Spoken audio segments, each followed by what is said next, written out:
Hello and welcome to my channel, Hopewell Stories.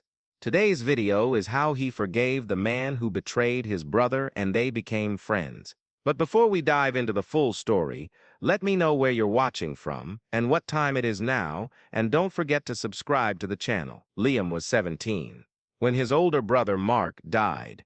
It happened in a car accident.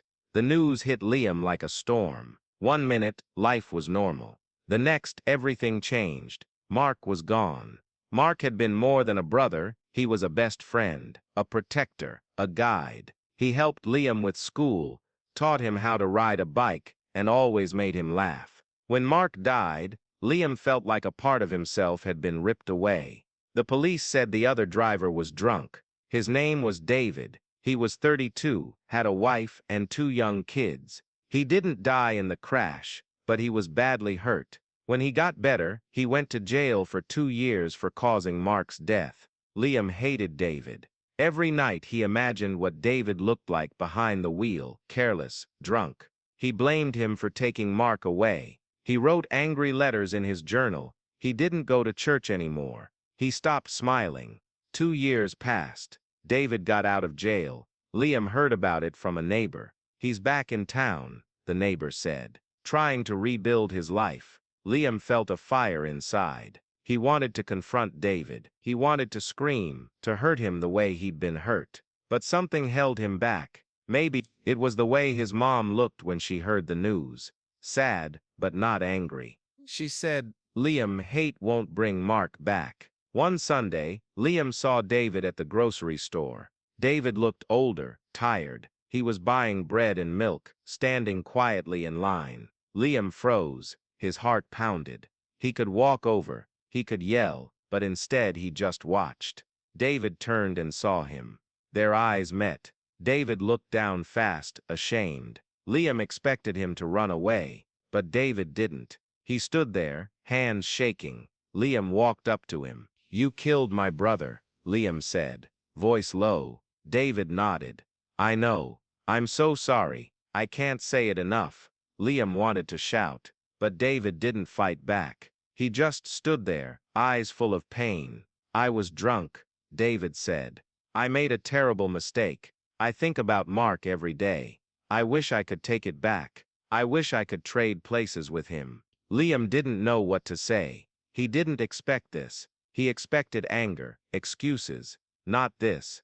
They didn't talk long, just a few minutes. But something changed in Liam that day. The hate didn't disappear, but it softened. A week later, Liam saw David again, this time at the park. David was sitting on a bench, watching his kids play. Liam sat a few benches away. After a while, David walked over. "Can I sit?" he asked. Liam nodded. They sat in silence for a while. Then David said, "Mark was a good man. I read about him in the paper. Volunteer, helped kids at the community center. He was kind." Liam looked at him. "You didn't know him?" "No," David said, "but I wish I had.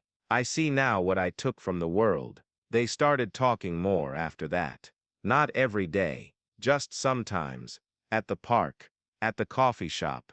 David never asked for forgiveness. He just listened. He shared his own pain, how his family struggled, how his kids missed him in jail, how he woke up every morning wishing he could undo that night. Liam began to see David not as a monster, but as a man who made a terrible mistake, a man who was trying to do better. One day, David asked Liam if he wanted to help him build a small garden at the community center.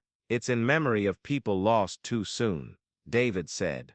"I want to do something good, for Mark, for others." Liam thought about it. Then he said yes. They worked together every weekend, digging, planting, painting signs. People in town noticed. Some were angry. "How can you work with him?"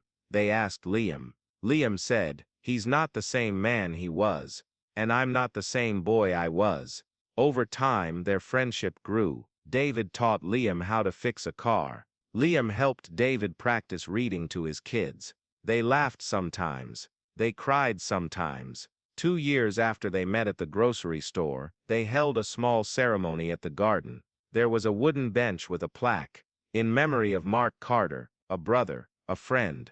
A light. Liam stood next to David. He looked at the plaque, then at David. "I forgive you," Liam said quietly. David's eyes filled with tears. "Thank you," he whispered.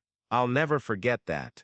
They weren't just connected by pain anymore. They were friends, not because they forgot the past, but because they chose to face it together. Liam still missed Mark every day, but now, he didn't carry the weight alone.